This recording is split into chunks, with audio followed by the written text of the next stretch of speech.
Naša ekipa se večeras nalazi u Cazinu u diskoteci XL gdje će Maja sa Y održati koncert.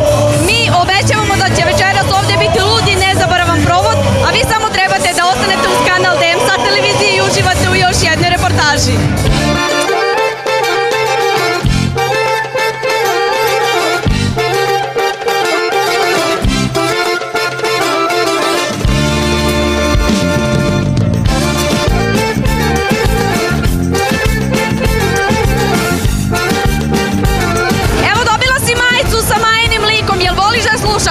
Volim jako.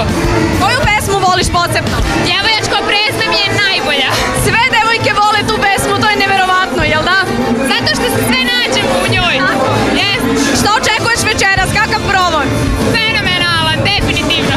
Jel ovdje inače tako dobro u diskoteci, stalno? Pa uglavnom jeste ekstra, stvarno.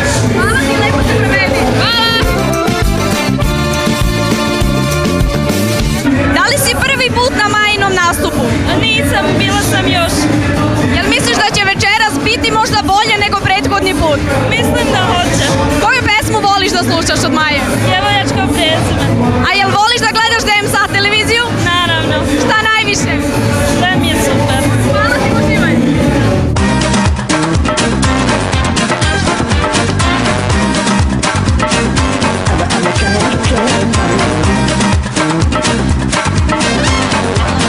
Evo još jedan Majin fan, dobila si majicu sa Majinim likom.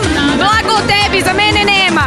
Pa šta ja mogu? Za vas nema, za nas ima. Samo za fanove, jel tako, ne najvatrenije? Koju pesmu voliš od Maje? Malo crno zlato. Sve pre tebe su rekle Djevojačko prezime. Ja sam se našao malo crno zlato. Šta očekuješ večeras? Odličan provod, naravno, koji uvijek. Jel gledaš DMSA televiziju? Naravno, naravno. Šta ti se najviše sviđa? Estradne vijesti uvijek. Drače me zanimaju, obavezno.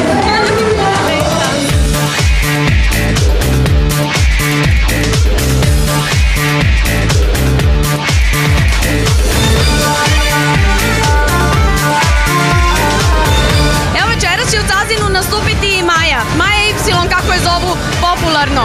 Jel voliš da je slušaš privatno? Naravno, svakako, uvijek. Koju pesmu voliš od nje posebno? Uspomene, Djevojačko prezime, crno zlato, sve. Jel očekuješ dobar provod večera? Svakako, naravno. Napravit ćemo mi dobru atmosferu. A je li inače u diskoteci XL dobar provod? Uvijek. Hvala ti. Molim i vama.